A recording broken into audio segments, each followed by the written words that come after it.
Hello, everybody. Welcome to MHTV. What I think will prove to be an extremely interesting, if maybe even rowdy, session tonight. We've got some fantastic guests with us, and I'm sure you're going to want to ask questions and interact. So, over to Vanessa so she can tell you how you can do that. Hi everyone, hope you'll join us tonight. You can join us one of two ways. For those of you who haven't listened before, if you can either go onto Twitter, X as it is now, and join us via the MHTV hashtag. If you prefer Facebook, head over to Facebook onto the Unite MHNA Facebook page, and you should see the live stream there, which you can follow. Do ask questions via X or via Facebook. We want tonight to be interactive, and I'll be checking out both channels and feeding in any questions to the conversation. I'll hand you back over to Nicky. Okay, so I'll hand myself back to Nicky. So we're welcoming the Jabali network. So let's start with Edwin. Edwin, can you tell us a little bit about yourself and introduce yourself? Thank you, Nicky, Vanessa, and Dave. So my name is Edwin Ndlovu, and I'm Chief Operating Officer and Deputy Chief Exec for East London Foundation Trust, and a proud member of the Jabali Men's Network. I'm probably one of the founding members. Originally from Zimbabwe, born and bred, trained as a mental health nurse in the United Kingdom, and the rest is history. Here I am. But also quite passionate about things that relate to the younger generation. What's our role as older people in making sure that our younger generation learn from our mistakes, our experiences, and try not to repeat what we did that didn't work. But also very passionate about supporting and helping those in need, and Zimbabwean music. I'm Zimbabwean originally. Thank you. Fantastic. Oliver, tell us a little bit about yourself too. Hi, thank you, Nicky. I'm Oliver Soriano. I'm from the Philippines, internationally educated nurse that came in this country in 1998. So I'm actually on my 25th year living here in the UK. Currently, my role in the clinical workspace, I'm the recently appointed Chief Nurse Officer at Lancashire and South Cumbria NHS Foundation Trust, and also the president of the Philippine Nursing Association UK. But I'm here tonight kind of like joining my brothers, as I'm very, very passionate of being part of the Jabali Men's Network. I think I'm just gonna follow what like Edwin was saying. My passion clinically is to kind of like support our internationally educated nurses coming here in the UK. We've got so many of them now, and one of the challenges that we've got is about their homesickness, going to depression, going to mental health crisis. So there's a lot of work that we will be sharing tonight of what are the works that we're doing in Jabali in helping our internationally educated nurses as well. Thank you. Thank you. And Will? I think good to see you again. Yeah, so my name is Will Smith. Again, I'm from Zimbabwe. So this is my 30th year in the UK. I was trained here in the mid-90s. I'm a mental health nurse by background. I've worked in different organizations. I think some of the fascinating ones were primary care trusts and strategic health authorities, NHS England. I'm currently on secondment at an acute hospital, tackling violence and aggression as part of the big strategic aim to make sure that staff feel safe at work. I think my passion really is psychological safety, compassionate leadership in the work setting. Our biggest cost is staff in the NHS. The next thing is estates. How can we make the best use of those two big resources?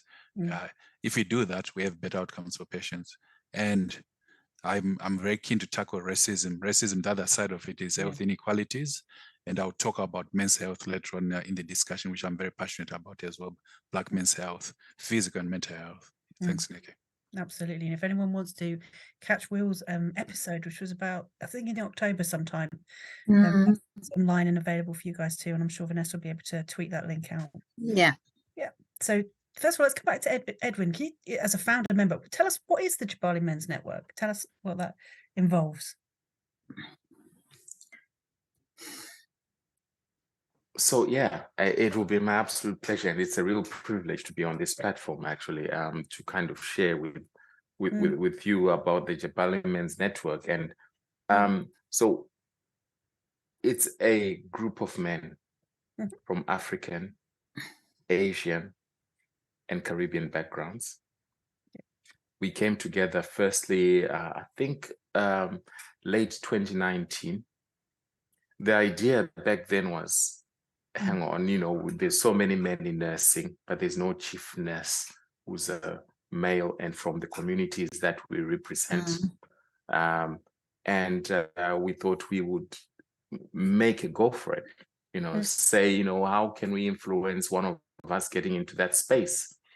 And we were very lucky, very fortunate and privileged to have Ruth May, who also kind of had noticed that.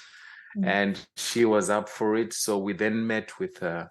I think we first met in December as a group, small group. I think there was about 9 of us. And then we then met with Ruth May in February 2020. And even then there was a small group. But from then on, we've just grown. And there's about 105, 106 of us at this point in time.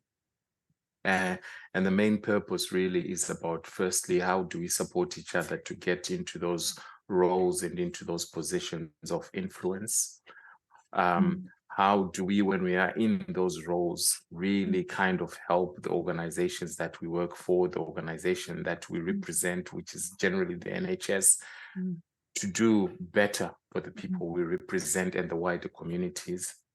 How do we help Ruth May in her role as the Chief Nursing Officer of England to really get nursing as a profession that young men who come from our communities can see as a career option?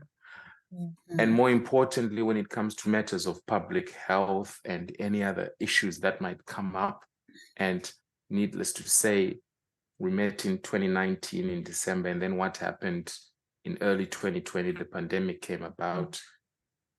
I think we were also influential in how the vaccine rollout and just how our communities responded to that call to protect ourselves and to look after ourselves by not only getting the vaccine, but also by just supporting each other. So how do we use that influence? Because I guess for people in our group and the people in the communities we represent as men, there's something that we represent in our communities, and there's something about our voice when we speak that gets listened to.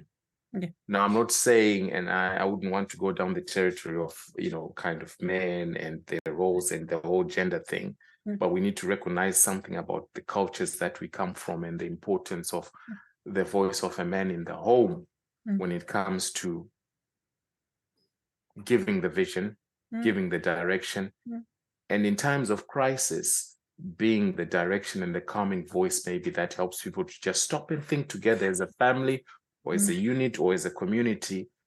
And for some of our groups, and I need to say this because they'll be wanting to hear this, as a village, how do we sort out this problem that we're facing? So that's been kind of the history. And now we're a couple of years into the network, and this year was our second in-person network. We met in London. The first one was in Birmingham. And again, the purpose for those networks is how do we bring ourselves together? Because throughout the year, every month, we meet on a Thursday between 4 and 6 p.m. Always fully attended. You never get less than 50 of us there to just talk about, okay, so what are we doing? What's going on? And Ruth will always pop in every so often, and she'll throw down a challenge for us, and we will go away. We'll talk together. We'll see what we can do to help. And we're also increasingly getting opportunities like the one you've given us today. So thank you very much to kind of tell our story, but also say to you, where is it that we can come together, partner up, do something together that you think our voices and our presence can help you kind of deliver a message. And I think we kind of at a place now where increasingly we are seeing many of our group getting into positions of influence. So I think when it started, there was very few of us in executive roles. Now there's about 20 of us in executive role, one of whom is a chief executive officer, Eugenia Fele in Bristol. And you've just heard Oliver's story, chief nurse. So we've now got 2 chief nurses, Oliver, right? You and Wellington, yeah. And I'm a chief operating officer with Adia Udunlande in SLAM. And then, of course, our current chair of the network, Patrick Nyarumbu, who's a chief people and partnership officer in Birmingham and Solihull. But there's been loads of other kind of fantastic success stories. You've got Will here. It sounds like you and Will have got a bit of history. and kind of that's been the story, really, because many of us have been kind of in our own little parts of the world, in our own little corners of the world, doing what we can. And what the Jabali network is starting to do, or has at least tried to get to, is how do we bring all those pieces of work, little pieces of exceptional work, partnership work, and influence into one place that we can together collectively make a continued and improved difference to the health and care system in the United Kingdom and into the communities that we are serving. It's amazing work that you're doing. I wonder if Oliver and Will wanted to add anything to that as well. I might come in and just to kind of highlight that the great work that Jabali is doing, because I think we know very well that there's not a lot of men or male nurses in the nursing workforce. So one of the works that we've been doing in the past couple of years is to kind of join in with the Schools for Health program. Some of us have already been talking to year 11, year 12, talking about mental health nursing, talking about men in nursing. And surprisingly, even at this day and age, kids still don't think that there are men in nursing. So I think one of the positions that we're trying to bring in is there is a lot of opportunity becoming a male nurse in any healthcare workforce. And it's one of those kind of work that we want to ensure that we plant that seed as early as to our community, to kind of be encouraged, be motivated, be inspired of the different career progression that anyone can take once they want to become a nurse, specifically if they want to become a male nurse. So our work is to kind of be visible leader and be inspired by others. I think I'm gonna share this one because you've already heard how inspiring Mr. Edwin here, because one of the ways my history with the team is that I came in probably 2, if not 3 months later after, when it was formed. And throughout that process, I'm just gonna fast track it, is that I've been attending that Jabali network meeting every Thursday. And I always look forward, I'm gonna be embarrassing Mr. Edwin here now. I always look forward listening to Edwin, those nuggets of wise messages. And he knows this quite well. And I've said this many times, because what pushed me to actually apply to this chief nursing officer role was actually the people who have actually inspired me in Jabali network. And one of them is actually my idol, Mr. Edwin here, who helped me believe in myself. I know Patrick is here, well, we've got people in our network who are very inspirational. They're very calm whenever they talk. And that's what kind of oh my God, I always think in nursing, it's always this challenge, this crisis, this problem. But then again, once you come into the Jabali network meeting, the calmness of everyone presents, even how chaotic things are, we're bringing themselves kind of listen, let's talk as one, because we believe as together we're stronger to kind of deal with this problem. And that's what the Jabali network brings in. And that's why we're growing more and more in the coming years. I think you're right. That strength, that togetherness is so important. So important. Will, did you want to add anything? Yeah, sure. Thank you. I think so. If you look at the statistics, 75% of the NHS workforce are female, identify themselves as female. So we're quite a much smaller group, if that makes sense. But we make no apology for being my brother's keeper. We want to look after each other. We want to look after each other's mental health. The check-ins that we have on a monthly basis that Oliver was talking about, they're quite really important. How is work going? Is anything that we can do to support each other? And people go through, I've had my own issues, and we have psychologists, we have people who are very, very good at, listen, I'll check in on you. That has really kept me, my health and well-being really, really good. And I'm very grateful to all those people. I'll not name them, but they've meant a lot whenever they've checked in, and we owe it to each other just to check in on each other. So take it as a triangle. There are many of us, the backbone of the NHS is a band 5, band 6s. And we need, I think one of our, at the second conference, they said, rise and lift. As you rise, lift someone else on your way up. There is more success in more people, succeeding, having the same opportunities that the three of us have had. What legacy do you want to leave behind? So if you think some of our discussions at our recent conference were, okay, we have risen to this level. We know if you're a Black female, you suffer from sexism and racism. What can we do to support each other? So there's a lot of partnership and networking with other groups in terms of how we can support each other. But other than seeking opportunities for growth, we support each other where people have made it and they said, this is how I've done it, coaching opportunities, mentoring. I do a lot of work with one of the universities in Bristol. So I think we want to attract more Black male, young people into the NHS. It's a good opportunity. There are a lot of opportunities, and the more these opportunities, so Edwin is a deputy chief executive, Patrick is a deputy chief executive. We never had that before in the last 3 years. So, but we are breaking new ground, but also you become quite vulnerable emotionally, physically in those spaces. What can we do to support each other as colleagues? So that's really important for me.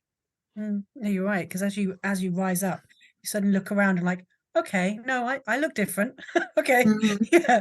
So I guess I'm curious a bit about that, because in some ways you've achieved such a lot in such a short space of time. It's extraordinary. And I guess the thing that really stands out to me is how on earth did you guys cope when COVID came along? Because COVID was absolutely racialized, absolutely. I wonder how being such a new organization, how did you manage to stick together through that? Maybe I can give it a start, and like you did last time, perhaps bring in Oliver and Will. So I think I gave a brief description of how we started, and Patrick had emailed a few of us who were, and I was a band 9 at the time. I was a borough director in Tower Hamlets, and I would say probably that was one of the jobs of my life. I was really enjoying what I was doing. Yeah, absolutely. It's a fantastic system. But I think when Patrick called us together and said, look, guys, here we are, what do you think about this? We started kind of, it resonated. And I think we'd all been thinking about it in our own spaces. If I can just give you an example. So, at the level that I was at, I was going into what now we would call system meetings because of integrated care systems. Back then it was CCGs, it was local authorities. And you turn up to a meeting and you'd have more than 10 people there, and I'll be the only perhaps Black man there. Obviously in Tower Hamlets there'll be other Asian men there, but predominantly I would be the only Black man. And it was, it would make you ask yourself, but the people we serve look more like me than everyone else in the room. What's that about, And I think what it started to do when we started coming together is to have that conversation about, we can talk about it and we can recognize that actually maybe there's something not quite right here. Is what we do about that that's important, and coming together started to help us to do that. And by the time we kind of met with Ruth May in February of 2020, we'd already had started having a series of telephone conversations, me, Patrick, Francis Adzinku, who was in Oxley's at the time, who was another founding member who's now late. There was loads of people who were starting to just come together and share stories and say, okay, well, we need to do something about it. And by the time we got to 2020, Ruth May, I think, had also been noticing this and thinking about it. So the conversation that day at Skipton House in Elephant and Castle, kind of, it was like pushing against an open door. Yeah. And so it kind of panned out into a conversation that helped us. And then through the pandemic, because we'd already had that quite unified relationship and conversation, we had other people joining us like Oliver and many others. And I think for people like Oliver, it felt natural that he was joining brothers from another mother, if I can use that term. And from then on, it just kind of just started to flow, and we had already kind of set up our monthly check-in sessions. So when everyone else was grappling with the online stuff, we had already kind of started to explore that. I think before the actual official call at 7, we were just talking about the multiple skills and experiences other members in the group have got, and they would help us to kind of, we can do things online. And back then it was just Google Space, I think, or things, obscure, online stuff. And we're talking about it. And I remember actually that in early February that year, what we had been talking about was a big meeting in London. And what we had been talking about is how we come together with not just senior staff, but also our junior colleagues who are in nursing across London, band 5s, band 4s, band 3s. And we also had Yvonne Coggill by that time as part of the conversation. And she was helping us just curate how that event would go in London. And then, of course, the pandemic struck us. And it caused us huge difficulties. It was distressing. We also know that in the early stages, our communities were the ones that were worse off in terms of the experiences. And many of us lost loved ones. For many of us, as Oliver said, we are internationally educated, so we couldn't go back to our countries of origin, where the COVID pandemic was also playing havoc. And so it was a difficult time. But that Thursday between 4 and 6, once a month, became the point of redoubt, the point where we came together.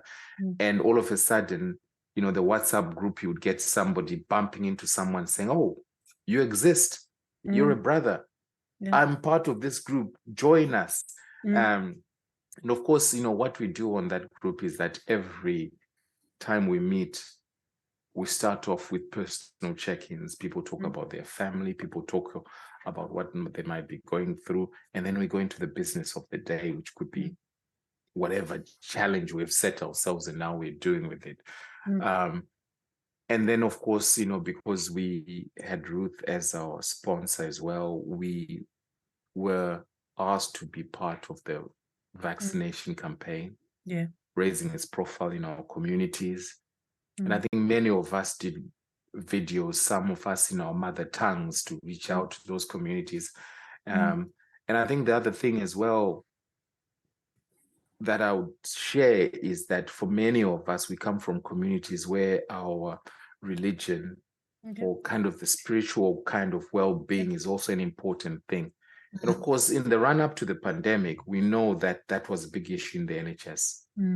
But the amount of death and the distress that the pandemic brought, I think it brought about a sense of think, actually, this is not a bad thing. This is important.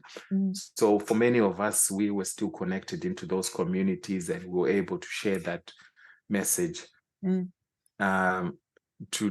help our communities also step forward and be part of the vaccination program, but just also be part of the whole, what are we doing as a communities to keep each other safe? And within that as well, Oliver's talked about the schools. We're still doing that. There was still all the nice progressive stuff happening alongside we're in a crisis. What are we doing? And I thought, that was quite good. And before we came up with the name Jabali, I think we used to call ourselves the Thursday Fireplace. Oh, quite like Because that.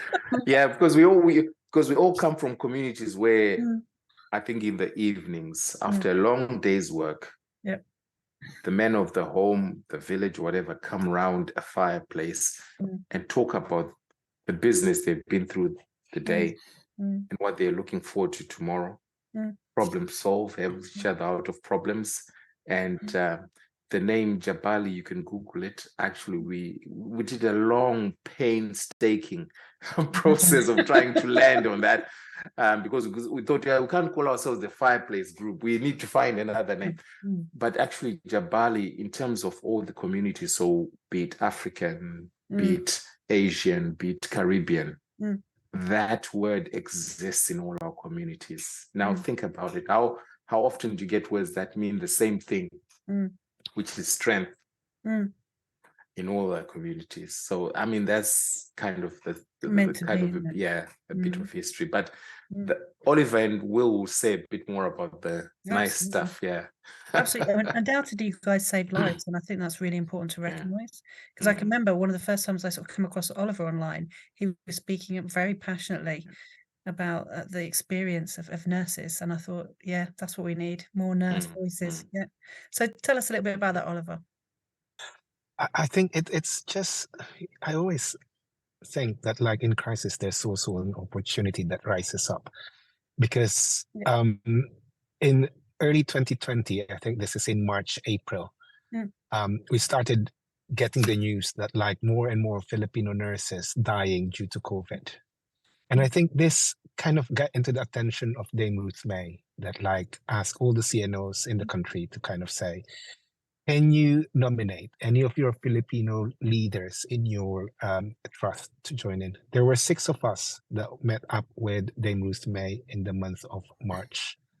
At that time, I didn't know any kind of like networks that I can have a voice and know what's happening to help our community. Well, at that time, the Filipino community that's affected greatly of COVID. By the month of April, I think we're seeing more and more. I think there were already 30, if not 40 Filipino nurses dying of COVID. It was well publicized, not just nationally, but internationally. And that's where the question comes on of why is it Filipinos? But later on, we started finding more and more kind of Black, Asian, minority ethnic colleagues also dying from COVID. I think that is where I was informed. This is where the opportunity came about, that like Dame Ruth May told and mentioned to us, are you aware about this, like this senior male nurses, this fireplace Thursday group that's happening? And at that time, I didn't heard anything about that. That's the opportunity that came about, that I got involved with the now Jabali network at the month of like April, May, that I found out that there's this wonderful 19, strong leaders, male strong leaders in nursing who were actually identifying how we can support our community. And that is where I think there was that shared kind of goal, shared objective on how can we support, because there's a lot of people dying. Most of them are from Black, Asian, minority ethnic at that time. And like, I think it became kind of like a platform of knowing, of understanding, of kind of also believing that like we can work together to kind of like help, NHS on how we can support our community, avoid people dying. So I think it became a platform for us in Jabali, kind of like finding information. At that time, little that we know about what's happening in that community, or what's happening in the Northwest, down in the Southeast region. We didn't know, but like, because in the Jabali network, we started having colleagues from the different parts or different regions of the UK. And it helped us a lot to mobilize, the information, to share it accordingly, and to kind of like motivate, like, look, let's bring it into our community, bring it back to Jabali, and to kind of like share that information.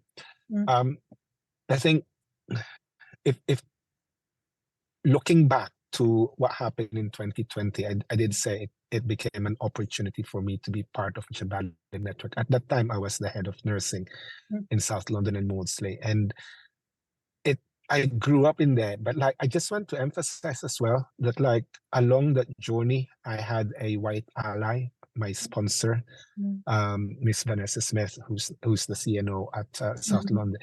She was the one who pointed me to the direction of where all these things are happening, and she was the one who kind of like say, you know, there's a lot of things that we can do, and you might be kind of like that vehicle to help us to work things out to support our Black, Asian, minority, ethnic colleagues. So just want to emphasize that, because along the way, kind of like there were people supporting us. One of them, as what we've already emphasized, Dame Ruth May, throughout that process, she's been with us. She's been supportive. She's been guiding us on the actions and activities that we've been doing.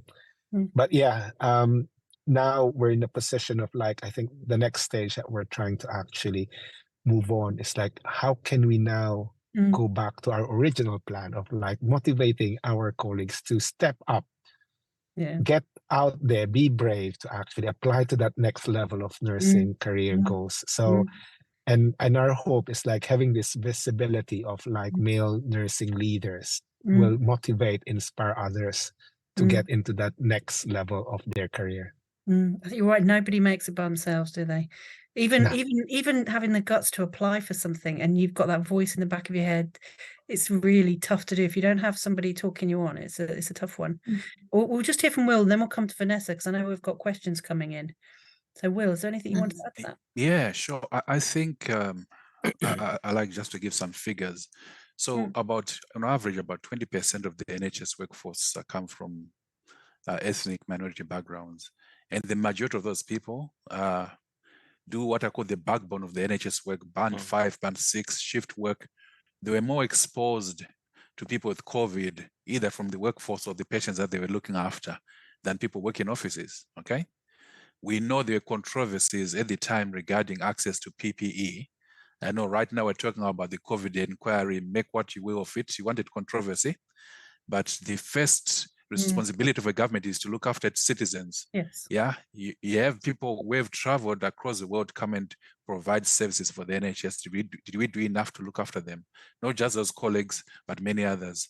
If you think people have probably come from different countries, some of our communities, those individuals who lost their lives, other individuals that they supported back in their home countries, they lost their livelihood, opportunities for education, health, and everything. And so it's more than just one individual that my brother Oliver is talking about. Their communities behind them, you know, almost like an ecosystem that probably suffered as a result of some of the decisions that were made here. Yeah, that's controversial, but right. So let's face that right on. So I think in the NHS, we had an opportunity of creating a lot of networks for Black and Asian colleagues, you know, come and talk about how you're feeling, what can we do, and things like that. So I had a similar opportunity, you know, in a different way. I'd done a lot of work with the Police and Crime Commissioner where I live, and that has just stepped down from one of the committees as a chair. And the local authority asked me to chair an inclusion group. And I realized that the local authority were way behind the knowledge and the skills that the NHS had deployed recently. And I got to know some of the statistics in terms of groups of people were, you know, really affected. Bangladeshi communities, for example, more affected than other people. And what were the causes? What are you doing regarding education, vaccinations? I had an education. I had a colleague from in India, and I think a colleague from Nigeria who served on this panel. Their countries had been exposed to poor medical practices, you know, poor ethical medical practices in terms of testing medications. So the people who suffered disabilities in African countries because they did not go through the proper channels of testing medicines. They tested them on live people who suffered disabilities. Those people are still alive. They are very cautious about any medications. Some of these companies, they change names, but people with long memories, you know, and outstanding litigation and all sorts, which that was news to me. I didn't know that. So there was an opportunity to learn and understand the people's anxieties, to say, listen, this company changed its name. It was operating in this company, in this country before. I don't trust the medication. And you try to reassure. So when people who are doctors, pharmacists, we say, no, come and talk to colleagues who are very anxious about this so that they understand the science on what's going on. Very difficult to do that. But education is one way of demystifying, you know, some of those things. But when people have lived experience, that's really tough to ignore that, and you just think, you know, medication will sort it out. I was vaccinated, I was happy to be, but I think I also took a respectful position that if someone has suffered a disability, or they've lost a relative, you know, it might be 30, 40 years ago, that's their lived experience. I've got no right to try to push a certain narrative. It's okay, I understand how they feel, and they've whatever right not to want to have the medication. That was tough. I'm a clinician. I think the head, you know, head immunity is a good thing, but it's also important to accept other people's views. They've had that lived experience. Yeah, and it's interesting, isn't it? Because I think when you have rollouts like that, they can, particularly if they're set by one cultural group, they totally ignore the experience of anyone who's not in that group. And then the message, like, why aren't people listening to my really good message? It's like, well, it's not really very good, really. So I think you all of you are talking about such interesting things, but I'm aware that we're getting questions building up as well. So let's come to Vanessa. Yeah, okay. Now you guys are going to get a proper grilling. Actually, it's not a grilling. It's really lovely comments. Lots of people are following and retweeting things, which is nice. We've got a question here from Mushtag. Hi, Mushtag. Mushtag follows regularly. And she says, what advice or reflection on leadership has really helped you to progress further into very senior management and leadership roles as a person from the global majority? That's the first part of the question. So what advice or reflections? And that's to everybody, I think. And then I've always started last, so I'll crack on first. I'll take the opportunity. Go for it. I think leadership and management are two different things. I think my learning is, you know, every day is a school day for me. Leadership is about emotional awareness, being compassionate towards other individuals. It's not about performance, although performance is useful. If you do not understand the things that make people underperform, family, you know, demographics, ill health, stress, and all sorts of people will not perform well. So if people feel that you're invested in them as individuals, in my experience, they've tended to do pretty well, and creating a psychologically safe space in the workplace. If they're not feeling okay, they'll talk to you, but treat people with kindness, and they'll give you much more than you ever asked for. Management is hard. You have to keep an eye on people. Leadership, you give a distance and you get the best out of people. That's my experience. Yeah, totally agree. Anybody else want to add anything to that? Oliver, I'll let you go first. Seems like I'll be in the middle. That's fine. I think I always believe that, you know, you just have to be, I said this already, of like being brave. I never knew that there's a lot of like opportunities outside of where my comfort zone is, until someone actually put us kind of like, there is that kind of level of like feeling, am I ready for it? But not until someone actually touches you on the shoulder that says like, just go for it, because along the way you will learn. But one thing that I've learned in kind of like going through this career progression is that you have to also be brave that like at some point you will fail, because through that failure you will learn a lot of things that like you can do better, so that the next stage that you go into it, I think you will learn a lot. Now there's one thing that I was just talking to one of our staff today about this, kind of like, if you fail, what you have to actually do before you get up, look up and see and look and see whose hand is reaching out to pull you up, because those are the things and those are the people who will bring you up with you. So I think the leadership I always looked into is like, bring those people up with you, surround yourself with people who will believe in you and who will actually make you flourish in the things that you do. It's a competitive world, I have to say, but I always believe that like in that competition, you grow stronger as well.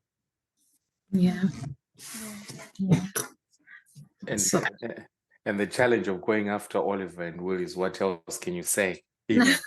But I think for me, the only thing I would add is that I think for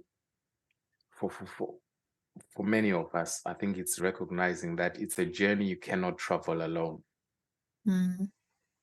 Make sure you've got companions on your journey, and that could be mentors, that could be coaches, that could be your managers Oliver's talking about, and that could also be allies. And you know, my journey, my allies, I go back to 2004. I think that's when I first got my ward manager's job. And I can tell you, if we had time, I could tell you all the names of the people I've worked with who don't look like me in terms of ethnicity, but they've been there with me. So I think it's also important to just recognize that the whole bit of being an ally, those people who are listening to us today, who are looking for ways in which to support people who look like me, that this journey started many, many years ago. There's nothing new to it. But as Oliver said, and as Will has said, some of it just takes courage of you saying, I need to support this person because they look like they know what they're doing. That will make a huge difference. But yeah, for those who look like me, for many of the young global majority people joining nursing, or actually any health or care profession at this point in time, don't travel alone. Get some companions, because you will go the distance. Definitely. Such good advice. Yeah, so the next part of the question really from Mushtag was around what would you have changed or done differently looking back in your careers? I think some people are filtering some stories out. On that one. my reflection, my reflection on this, and I do some work with university students. I spent a lot of time acquiring degrees. It's a mentality that I grew up, my culture, you know, education. Some of it at my expense. And what I've learned over time is you only need a degree to become a qualified nurse. Then you didn't need a degree, in fact. So the more time you spend either, you know, doing a master's, which you're paying for, someone else is getting experience, they'll become a ward manager. Then all you're doing is say, oh, you know, me and Sue, we used to go to uni together, but Sue is now an acting ward manager, now associate director of nursing. I think experience and skills will set you up for the future. Education, just get the barest minimum. You learn the trade on the ward, and through picking up opportunities, secondments, any challenges, pick up the hot potatoes. That's what my manager used to say. Pick up the hot potatoes that no one else is interested in. Pick up those hot potatoes, hold them tight, learn as you go, as Richard Branson says. Whenever you see an opportunity, take it, you learn as you go. Brilliant. Who's next? I would probably say, I think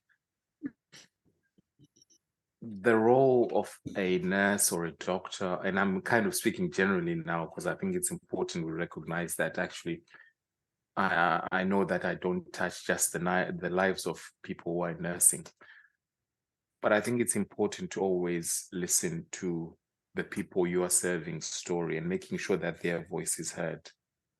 The question is, would you do anything differently? I think I would, earlier on in my career, I would double up on the patient voice stuff. I think their voice is so important. I'm a mental health nurse, and there are some times that I look back and I think where we are now, we could have sorted this out many years ago. And maybe if my voice was part of that campaign back then, it would have made a difference. So there's something about the here and now. I think I'm doing it now, but I wish I had started doing it much earlier on in my career. The here and now, being an advocate, being true to my word, and making sure that that patient voice is the strongest it can be through my own voice. Totally agree. I'm gonna add on to it. Like, I'm not gonna change anything because that's what defines me of who I am now. But I like what I'm gonna say. It's like, what will I add now moving forward? So it's not, you know, like, I think what I've understood in this journey is kind of like understanding your own kind of willpower. I'm using Will Smith's name here. So like understanding your own willpower, understanding your self-preservation, believing that you can actually do it, and respect yourself. I think like the self-respect is needed there, because like throughout that journey, you're gonna be, you know, there's a lot of like challenges. There's a lot of like kind of like fights that you have to fight with. But I think like now it's just like being courageous to kind of like step up and have that voice. So as I said, those are things that I'm adding into my new career now, to kind of like be courageous and kind of like move it and take it forward with the people that you'll be working with. Mm. Is there anything So else, true. Vanessa? 'Cause we're getting forward in terms of time. Yeah, I know we're coming to the end, so I'm just going to end on a couple of positive comments rather than questions. So first of all, Mushtag again has said, really inspiring and authentic to hear these stories. Bravo, and thank you for your presence and representation, which will inspire so many health and social care professionals and students from the global majority. You've had a few lovely comments like this. You've got Ashton, who says he's part of your network, Ashton Tully. He says, so proud to be listening to my colleagues, and then he lists you all, talk so passionately and with such clarity on the journey, value and impact of our network. Powerful and inspiring. So I think it's fair to say you've had quite a big impact, which is brilliant, isn't it, to see? And there's lots of retweeting and been really good, hasn't it, to cover this conversation tonight? Absolutely. And Motivonga so adds on that, agree with Oliver. Edwin is an amazing mentor and motivates not only nursing, but also social workers. Is there any end to your day job, Edwin? That's great. Brilliant. Not social workers. Edwin. I guess it'd be really I'm good. really chuffed by that, because, you know, like I said earlier, it's in my world, I guess, you know, it's not just nurses who make a difference to people's lives. It's, you know, so yeah. So let's pop round each of you and just finish up with some like any final thoughts, anything that, you know, what's the future going to be holding? Yeah. Should we go in our traditional route, or shall I mix it up and just randomly pick Oliver first? Pick Oliver first, so he doesn't have to. I think like I was just about to actually say, let me be the first this time. What's next? I think like we're still finding what energizes us, and there's a lot of things that we're actually doing. I think what's next is not, now this is a cheeky request. I hope that like some of our Jabali colleagues will have this platform to be invited, because as what has been shared by my, you know, my esteemed colleagues, that like we do have a lot of like fantastic colleagues with specific specialist areas that like can be in this platform to inspire others. So first and foremost, just want to say thank you for giving us this platform. But I think moving forward, I think we're growing of, although it says it's Jabali Male Nurses Network, we're now growing to kind of like not just nurses. We do have members who are occupational therapists, ophthalmologists, we've got social workers, you know. So we're now growing more and more of like bringing in leaders in their specific fields who can motivate and inspire others. So to those who will be listening, you know, if you in different profession in health and healthcare setting, I think like we want to actually hear more of like social scientists, or, you know, from the academy. We do have like people from the academy as well. So we're growing in kind of like strength and in numbers as well. So that's where we are, I think, moving forward. Probably the next time that you invite us again, probably it's not just double. I'm hoping that we will, you know, have it more like 500 or thousands of us more. So yeah, that's the ambition. Yeah, definitely. And just to reiterate then, yeah, of course, anyone from the network who wants to have a space and a platform to, you know, to talk about work they're doing, then they're very welcome. And just get in touch with us and we'll get that organised. Absolutely. Any final thoughts from you, Will? Yes, thank you. I do hope that as a network, we will become like a center of excellence, you know, a place where policymakers will consult us on how we can influence colleagues in the NHS in terms of opportunities. Some of the threads will come to us and say, with Jabali, there's a group of people who can advise us, give us, support and challenge some of our thinking. We want to shape policies for the NHS. As I mentioned, I think racism is rife in the NHS, but also health inequalities. And perhaps my parting word would be, I'm turning 50 next week. There's, prostate cancer is a big issue in the NHS. And at our second conference last, beginning of November, where the colleague was encouraging us to join, I think it's a research facility, was a there's postcode lottery. I have to persuade my GP to be tested in people in London that don't have to go through the same. So I've put in a link. If people want to be part of that, that research there, you get the best facilities as far as I'm aware. So I've joined it because yes, we might be seeking progression, but if we have poor health, we don't get checked often, we'll die and we'll leave our families behind. So prostate cancer is a big issue for Black men. So I just want to encourage people, get checked, become part of that research, want to live a bit longer and live a longer lasting impact. Thank you. I did not think that's where we were going tonight, but I'm pleased that we did. Edwin. So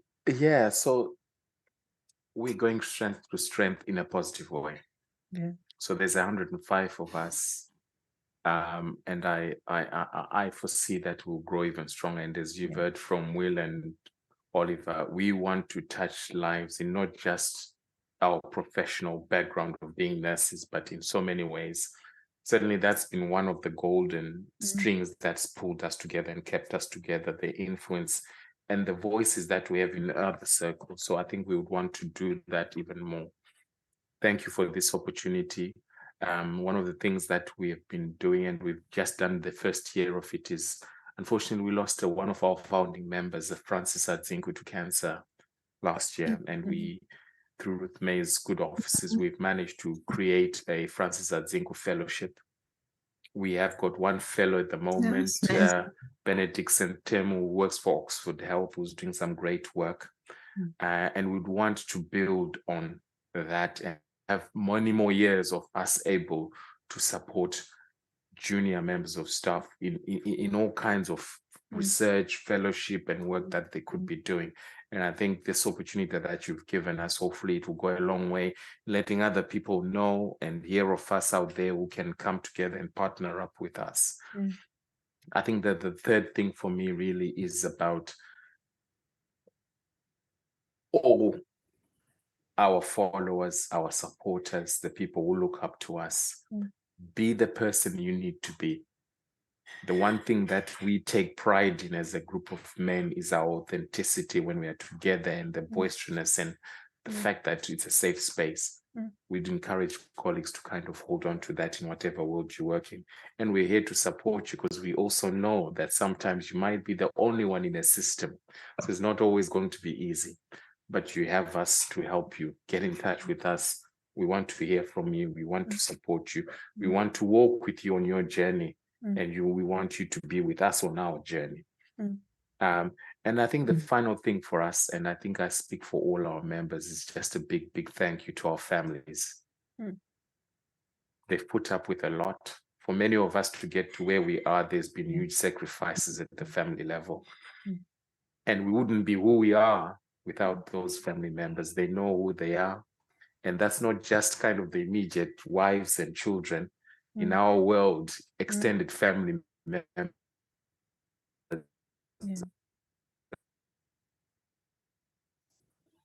think you're freezing a little bit there, but I think I've got the message. Our brothers from another mother matter. We want to thank them and thank you for this platform. Yeah, it's been really, really good to hear from you. To play a part. So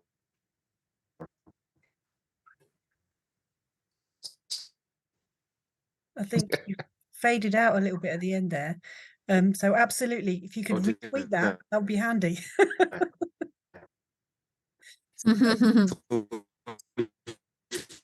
But do I need to repeat? Yeah, if you could, just for 1 second, if you're back. I'll try to. Yes, I think I'm back. Am I?